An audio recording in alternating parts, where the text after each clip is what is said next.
I think he's the mastermind behind LeBron's success, and might Mm. add, he's very successful at it. Yeah, yeah, yeah. And so, he actually changed the game and how players and coaches and GMs interact. Now, I think the player Mm. now has more control on their future. If you're Yes. not LeBron, if you LeBron, Mhm. well, we'll say LeBron was the face of the league, right? And Yeah. as the face of the league, he had more control over his future than any other player in any other situation, and the Mm. players around him, Right. right? And so we never seen that before. We never Mhm. seen that before. That much movement. And so when I say Rich Paul is the mastermind behind all that, like Mhm. he took whatever LeBron had and Mhm. he popularized it. Not popularized, but that's not the word. But he made Popularized. it popular. He made Yeah. it popular to be, the face of the league and also have say in who plays on the team around Mhm. him.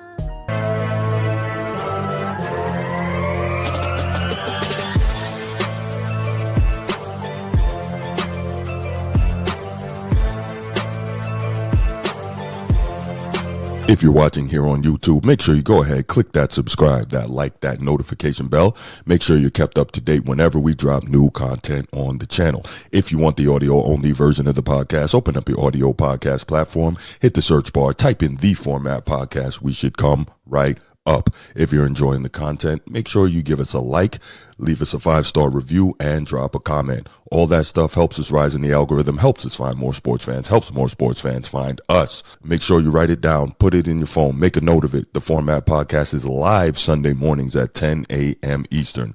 And finally, if you're really and truly enjoying the content we're delivering you, make sure you hit that join button. There's going to be exclusive content here just for you. So I know that he has a job to do, and he's LeBron's agent. He's the head of Clutch, right? As LeBron's agent, he got to sell LeBron, right? That's part of his job. I get it. I just get frustrated, man, with the overall disingenuousness between all of these guys that are involved with LeBron, mainstream sports media, Rich Paul, everybody. So, he recently did an interview with Chris Haynes, was I think he's Yahoo's number one NBA reporter. He's their top NBA insider. He was a beat writer for years. I think he was a beat writer for Golden State, etc. So he's been around. He knows his stuff. He's Chris Haynes pretty sharp. But I had some commentary that I took from that interview, and I wanted to share it with you guys and give some thoughts. Steve, you're so stupid, but you're probably right though. Steve is an idiot. He is. But it's just wild because it's like we get that he has a job to do, but and in fairness, in this particular interview, he was asked some questions, but it's like, come on, man, like, can we be a little bit honest here? And you'll see kind of what I'm talking about on some of these things. So let's let's go ahead and get to it. Before we even start, matter of fact, gee, man, I know that you've heard me talk about Rich Paul and his different comments, like recently on Pat McAfee when he flat out lied and said that Miami wasn't a big three and all this. Oh, what do you think of the stuff that Rich Paul says, man? You think I'm overreacting to it? Is he just doing his job, man? Where are you on him? I think he's the mastermind behind LeBron's success, and might Mm. add, he's very successful at it. Yeah, yeah, yeah. And so, he actually changed the game and how players and coaches and GMs interact. Now, I think the player Mm. now has more control on their future. If you're not Yes. LeBron, if you LeBron, Mhm. well, we'll say LeBron was the face of the league, right? And Yeah. as the face of the league, he had more control over his future than any other player in any other situation, and the players around him, Right. right? And so we never seen that before. We never Mhm. seen that before. That much movement. And so when I say Rich Paul was the mastermind behind all that, like Mhm. he took whatever LeBron had and Mhm. he popularized it. Not popularized, but that's not the word. But he he made Popularized. it popular. He made Yeah. it popular to be, the face of the league and also have say in who plays on the team around Mhm. him. Great That's all I points. gotta say. Yeah, I'm no, not that's saying that everything you do is right. I think he may, at the end, when it's all said and done, we all know that like we're gonna look at LeBron like, man, that's not how you play the game, bro. Like that's not how the sport of basketball would, and we compare it to Mhm. pickup ball of Yeah, yeah. somebody like not really like, oh yeah, we just gonna get all the five best players and then Right, we're gonna right. beat the dog crap out of everybody Mhm. else because I got everybody that's popular Right. and nice on one team. So Yeah, you yeah, lower yeah. the level of competition, or I mean, I'm gonna stay there and let you go, bro. But I'll circle back and talk after you do Mhm. the No whole D doubt, no Rose doubt. thing. Yeah. No, that was good stuff. All right, let's go ahead and hear some of what Rich Paul had to say in his interview with Chris Haynes. And you know how I do by now. I play. Sometimes I might jump in. This one is what we got about 2 minutes 16 seconds. So this one isn't that long. And then there's another clip we have that's just under 3 minutes. So, but yeah, I'll play. I might jump in, say something, and then continue to play. And yes, Laker Nation, you're absolutely correct. Rich Paul is great at his job. When it's all said and done, so I look at this two ways real quick before I start playing the clip. When it's all said and done, he may go down as the greatest and most powerful sports agent ever, right? But the other side of the coin is I'm wondering how much power is he going to have once LeBron retires, right? Or is he still going to be seen as one of the most powerful agents? Because I'm wondering how much of that perspective people have on Rich Paul is based on the fact that he's LeBron's agent and LeBron is still in the game, right? And that casts a very long shadow. So I am curious to see once LeBron's all done and has wrapped it up on the floor, how much power Rich Paul is still going to have. I am very curious about that. But let's go ahead and let's start playing the clips. I think I think I said this on another show. I think people really focus on the popular names or the more popular names and don't really dissect the team aspect of it.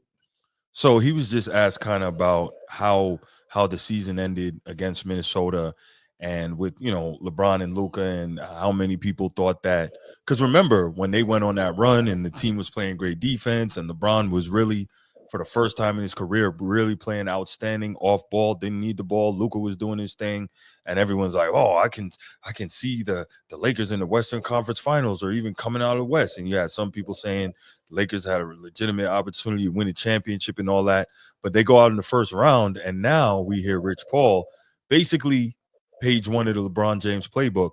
Not enough help, but check it out. And there's also an aspect of it where you've used to seeing someone win for so long, and you make these decisions as when you're picking who's going to win a series or not. But uh, it was clear right away that was the worst matchup for them for a number of reasons: size, athleticism, youth, uh, just depth, and it's tough to beat a team like that where outside of Mike Conley, they're athletic, they're long in terms of wingspan, they're fast, quick, dog, and then having someone like Ant who can give you 40. And I also think Ant had a great showing of leadership just in terms of not really having the best night last night, but didn't necessarily get out of character, made the right pass when necessary.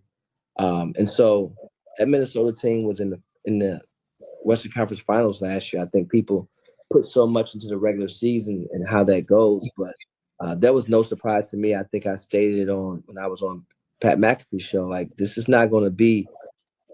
Yeah, G, what you got, man? Oh my gosh, man, this shit making me sick, bro. I can't stand to hear it, yo. I can't stand to hear it. So you see what he's trying to do there. You see this is the same thing, we talk about time and time again. I think we lost G for a second. But this is the same thing that we talk about time and time again, and that's uh you know, again, Rich Paul, excuse me, is doing his job, right?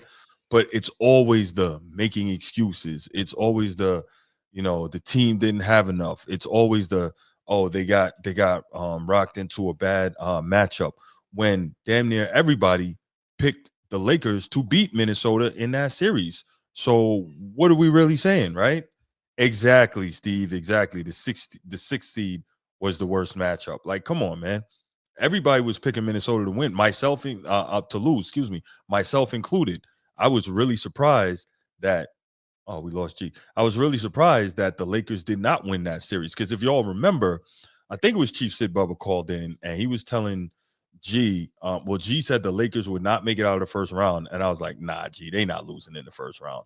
I totally didn't expect that. I drank the Kool-Aid as well, but if we watch it, then we say okay, because realistically, yes, Minnesota's young and athletic, but they got one star and a bunch of role players. Like they don't really have guys like that. So they don't really have guys like that. So I'm wondering, like, okay, what's going on here, right? But again, it is Rich Paul doing what Rich Paul does and what the LeBroniacs and those guys do, and that's make excuse after excuse after excuse. Go ahead, G. Rich Paul kicked me out of the chat. Kicked me out of the joint. You know I was ready to fire his ass up, man. Like That's good. yeah, man, that was wild. That was wild. Yeah, I don't know what happened. it I never happened before. yeah. Never. Yeah.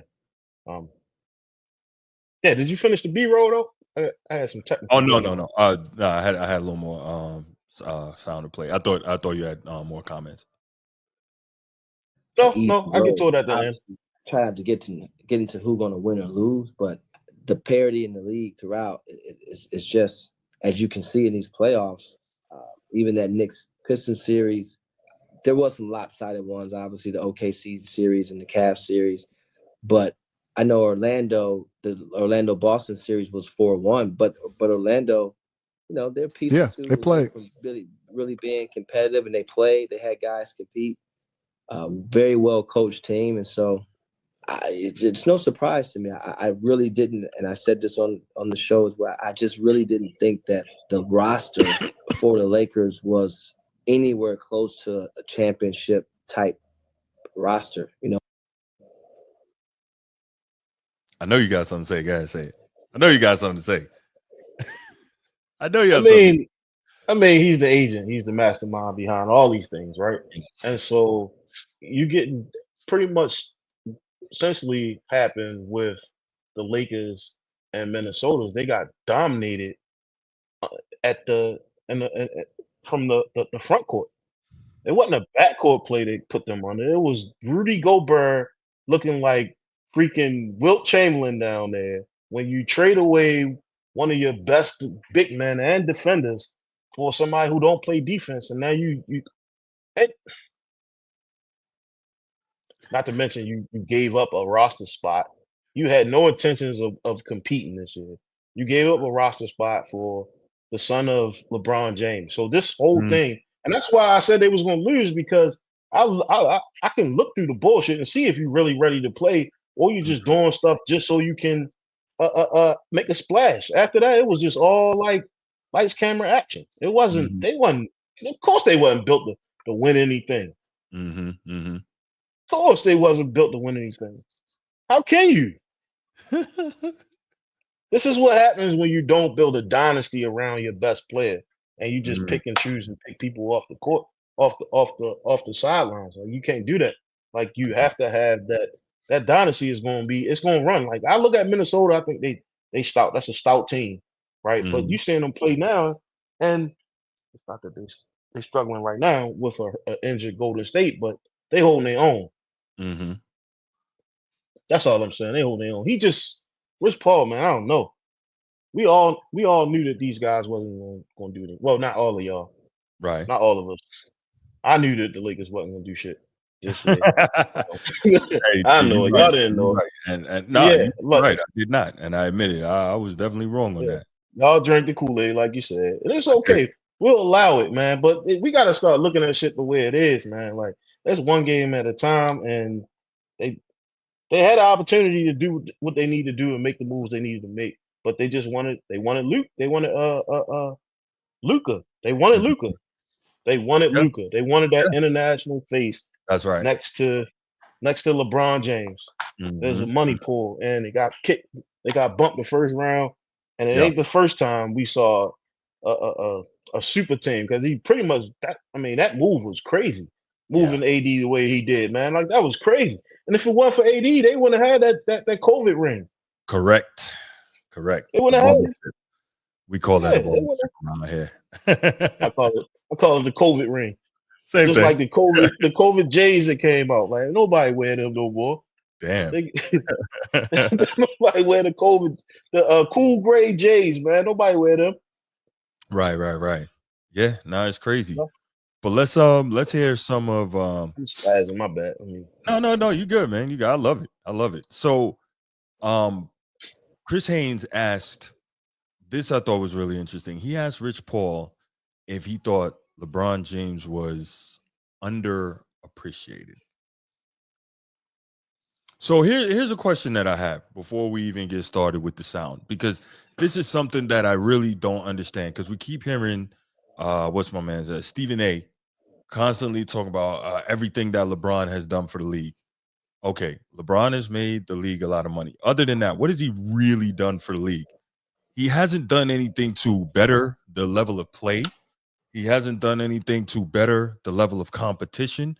What has he really done for the league? Yes, he's made it money. Cool. But every star does that. Every star makes the league a ton of money. So other than that, what has he done for the league? This is what I don't get.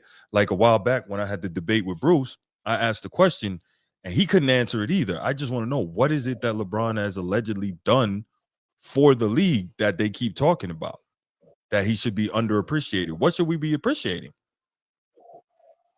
I think when it comes to like just the ability to move players around on the team, we never saw that happen. We never saw that like that level of passive aggressiveness ever.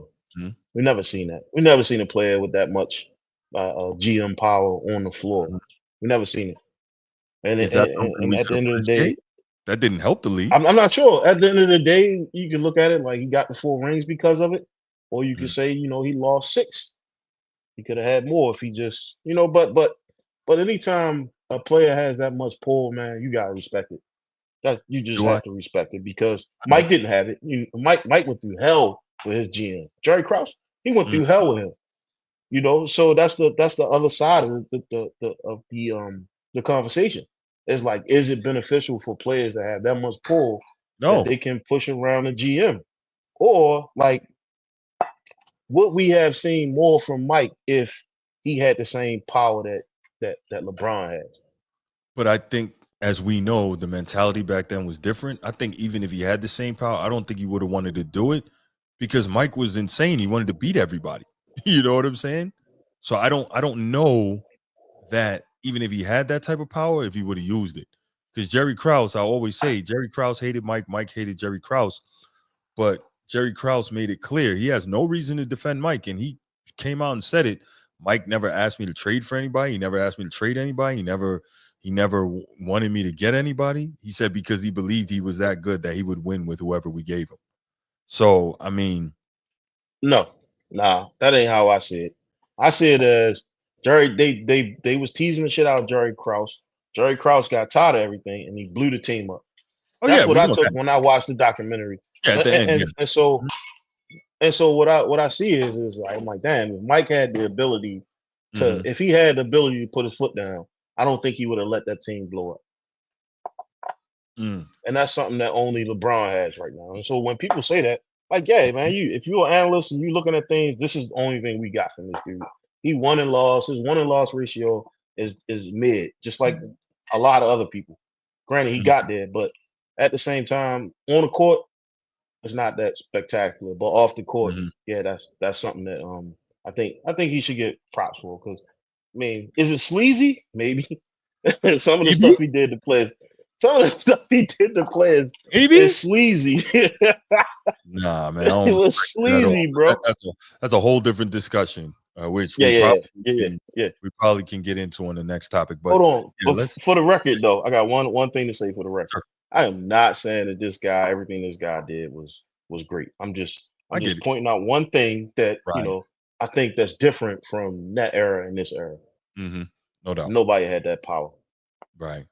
All right. That's it. So okay, so let's go to the next segment of the interview where Chris Haynes asks Rich Paul, does he believe LeBron is underappreciated? And I'm like, that's what led to that whole discussion G and I just had, because I'm like, what is there to appreciate other than the money that he made the league? Because I don't think he made anything better about the league during his entire time. But let's go. Rich, with all that being said, and people talking about, because you tell them enjoy your time, and you're supposed to at that later stage of your career. And then you got people talking about, well, I see LeBron smiling with Anthony Edwards. I see him talking to the other teammates as if he's not really out there competing. When you hear all that and see all those things, like, do you really get a sense from from your vantage point that he's really underappreciated? Considering he's the top two, or arguably the best player ever. Like, do you get that sense? You know what? I try not to allow myself to allow that energy to creep into my space. So here we go. The thing just started, and Rich Paul is lying already.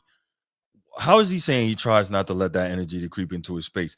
Every single interview he does, he's on the whole LeBron is the GOAT, and Michael Jordan never had to deal with what LeBron had to deal with, blah, blah, blah. Like, that's all he does is let that energy get into his space. See, that's one of the things that really bothers me about these guys. Why do they lie so much as if it's not real easy to check them on their lies? It's crazy. They're like politicians the way they do this thing. Because I know for those of us that know this game and love this game, and they feel a lot different. So here's another thing. So he says, for those of us who know this game, right? Because I remember I talked about another interview he did on the show a while back.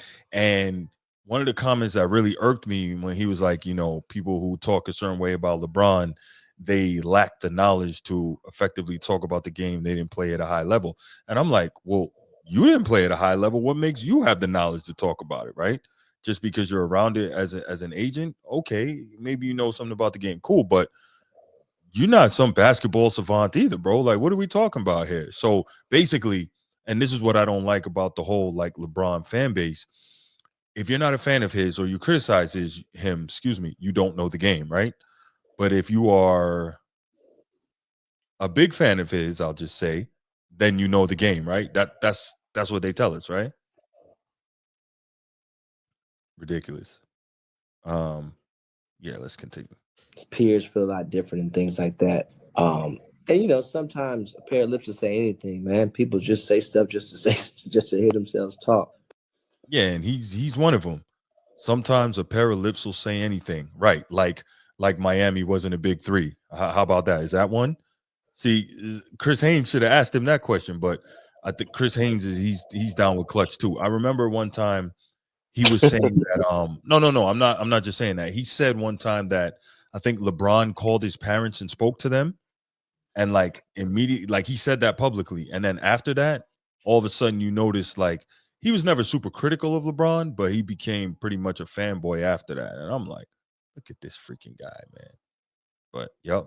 So sometimes a pair of lips will say anything. Great quote, Rich Paul. Great quote. Because you are the definition.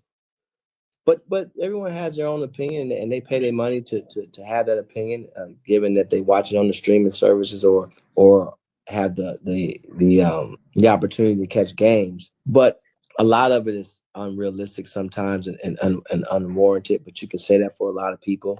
That's part of the fandom in it all. That's part of what makes all of this stuff, the ecosystem of sport and competition. That's part of it. But when you've played to that level, again, man, you don't owe nobody anything. You owe your teammates and your coaching staff and your organization 110% every time you step out on that floor to the best of your capabilities. And after that, those that it's going to be with you through the ups and the downs, through the wins and the losses. But you always need that other side too. Don't get me wrong. You need that other side. You need that the naysayers and things like that. That's part of it, So wait a minute. If he understands that you need the other side and you need the quote unquote naysayers and things like that, so you know that, but why do y'all get so irritated when people criticize LeBron then? Like, what is you know what I'm saying? See, this is what I'm saying. These guys from interview to interview say different things, and it drives me nuts because, again, they don't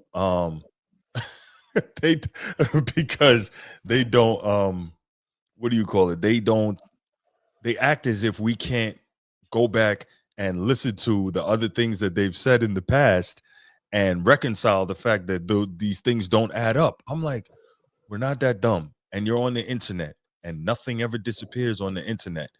We can find the stuff that you said. Like, I don't get it. And like I said, for me personally, one of the things that I have is I'm not gonna lie. I have a level of vanity about my intellect. And if you try to play me like I'm stupid, it really irritates me. And that's a quick way to turn me against you. Now, I try to be objective, but don't play me like I'm dumb. That really irritates me. But let's go ahead. Although I don't let it, from an energy perspective, creep into my space, I do respect it and understand it because it's part of sport. You know, it's why you love this game. It's why you love this industry. If you don't have people booing and critiquing and things like that, then what's the fun in it, right? And so I've been able to be a good sport about it. Could it be No, annoying you haven't. sometimes? Yeah. And then obviously nowadays everybody got a voice with social media and things like that. But it's cool too. Like I think you again you have to find the humor in it all. And you have to have humility within. So when you look at the big picture of it, push everything in the middle. I personally wouldn't change a thing. And at some point he's gonna have to get off the roller coaster. I'll still be riding.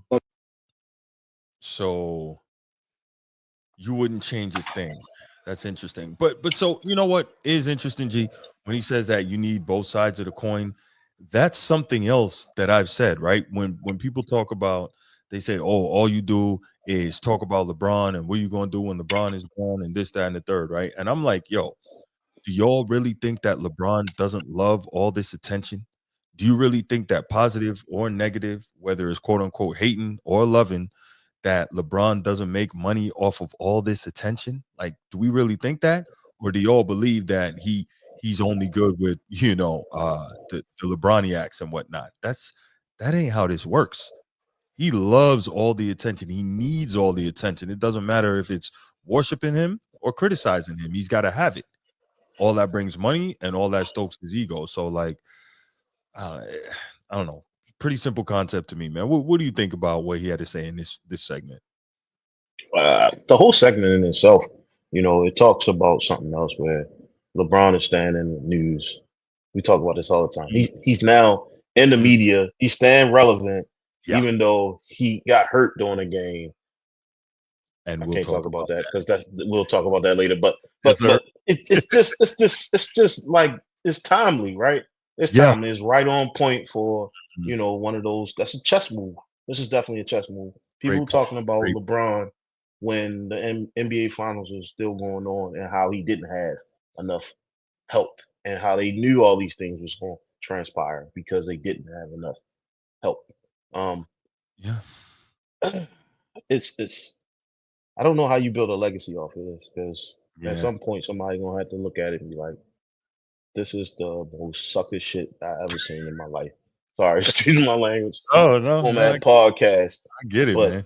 yeah, man, this is unnecessary. But he has a base of Yeah. delusional folks who they need to feed that base because they're probably wondering what happened to my goat, right?